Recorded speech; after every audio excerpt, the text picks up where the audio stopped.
Back, this the pastor, and the professor. and ain't nothing changed. As right before we left, we were discussing this whole thing about Spike Lee and his critique of the movie Django, which led me to think about a interview that I heard from the comedian slash social and civil activist Dick Gregory. Writer. So Dick Gregory seemed to be a little bit perturbed at Brother Spike for his critique. Because Spike's critique was centered something around, he felt like it was disrespectful to his ancestors that such a movie would be put out, and that the movie used the word nigger X amount of times. And Dick Gregory was saying something to the effect, and you will hear this in an interview. If you haven't heard it, you will hear it in the interview on the pastor and the professor, right?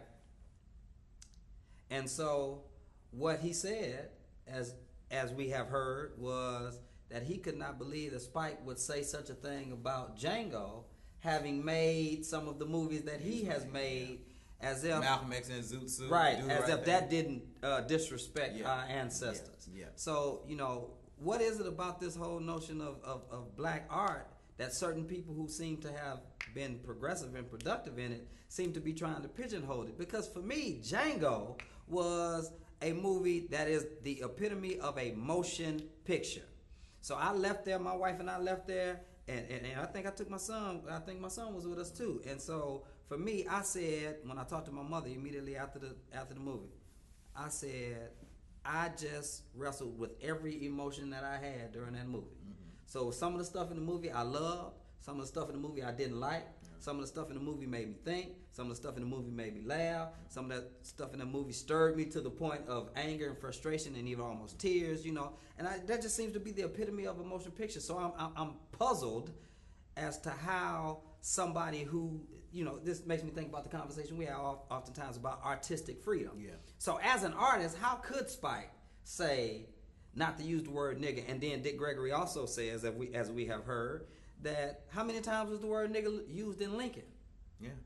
And why aren't we in such an uproar when it's used in other platforms as opposed to this platform? I don't know, and I beg to differ on you. There was nothing in there that I didn't like. I guess, like I said, in the break, I look at, I think Tarantino is an extremely great writer, and there's nothing that I didn't like. I remember when I first would take a poem, you writing on your own when you're a little kid. Real writers, y'all know what I'm talking about. Where you're scared, you think people think writers are weirdos, and the first person you let it read might be your mama. Yeah, some of them are. I don't know what you're talking about, but some of them are. Yeah, but take it to your mama or your sister, and sometimes there's things in there that people would wonder what's going on up there with that person, that they would put this on paper or a painting or make a cinematic display of this or a sermon or a book. No. What's going on in that person? Are they like that? So I didn't see, there was nothing I did not like. I think Spike Lee it's really creative envy. I really think that he didn't have that idea to do this. Never had, and probably never would have had that idea to make a slave. In essence, is a narrative of a slave that becomes a hero. In essence, that's almost. Didn't you say this in your article? The Horatio algebra of it all. Well, that was in another article I wrote, but it's a Horatio. We can call it the chocolate Horatio algebra theory. From nothing to everything. The Negro that pulls himself up by his bootstraps. Which, if you do history, Horatio algebra came from. He didn't pull himself up from his own bootstraps, but you do that, and what that's happened in that story that Spike Lee might have a problem with, and everybody watching, is that he didn't have that idea. It's a beautiful idea, and I was mad at Quentin Tarantino for a couple of weeks when I heard about the movie coming out back a couple of years ago. When I thought, man, because I had always had the idea to write a book about a slave rebellion in the States, particularly in my home state of Tennessee.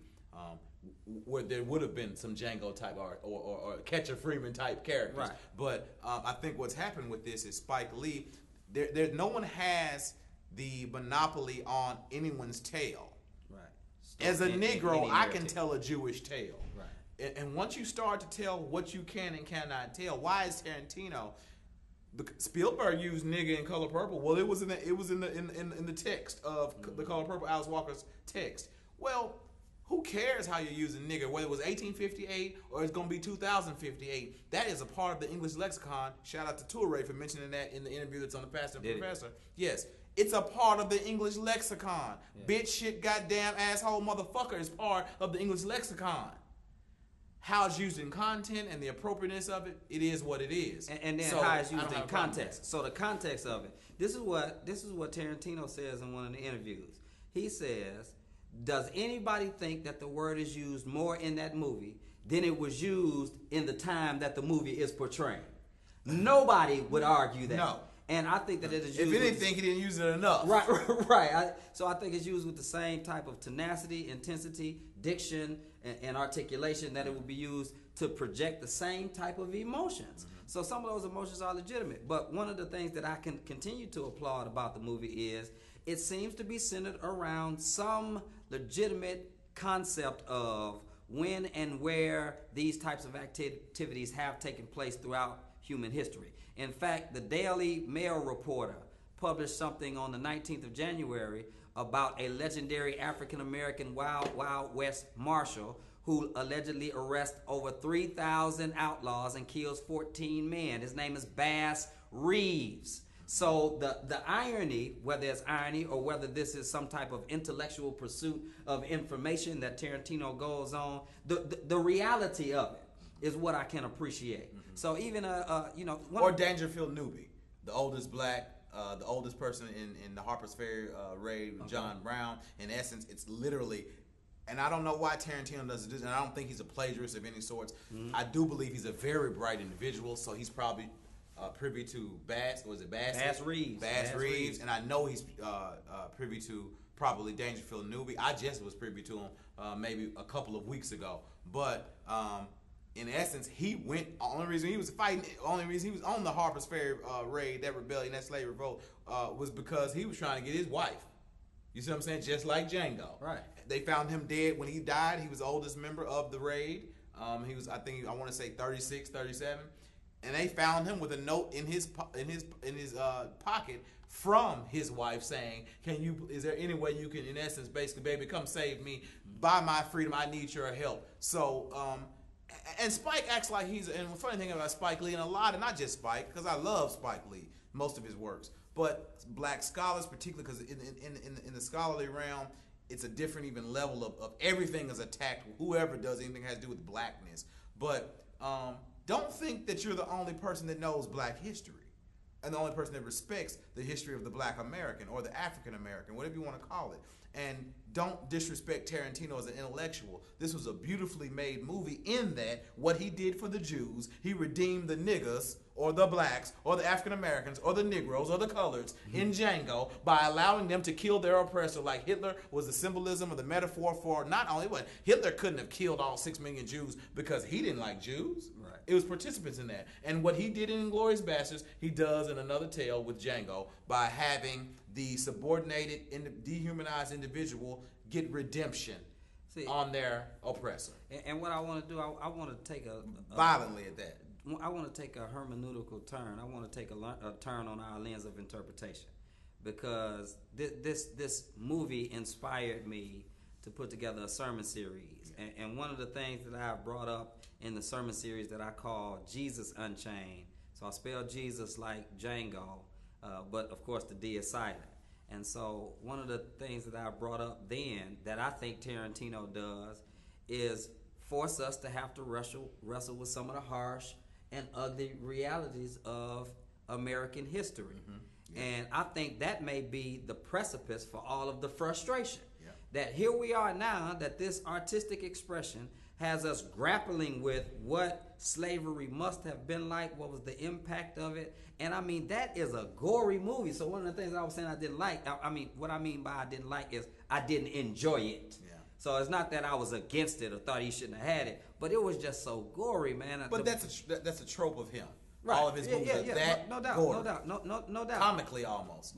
No doubt. Yeah. And so the whole notion of the violence of it all, the blood splattering as it is. And so for us to attempt to sanitize and romanticize and deodorize American history similar to what we do with matters of spirituality and religion and faith, I think that I can applaud him even more so for having the courage to put together such a thought-provoking movie. But that does lead me to wonder about this too. In the age of Sandy Hook and more dead bodies in Chicago than we care to count as a result of gun violence, what do you think? Or Memphis. Yeah, or Memphis, yeah. Or look, any chocolate city, no doubt, and many vanilla suburbs, no doubt, there is too much gun violence. And what you see in Django, that we even celebrate to a degree, is violence. That this black man takes this gun and kills countless people. Yeah. You can't really delineate between the violence of sacred and secular, right? Because Veterans Day, my father, shout out to my dad, Gerald, Pop Joyner, what it is, that's my dude, man. Vietnam vet. Yeah. And did not go to the war. And I think it's past the, what they call it? Statute of limitations. But he did not go to war because he loved America. He was trying to make a better way for my mother and eventually all three of us, myself, my two sisters. But we celebrate Veterans Day.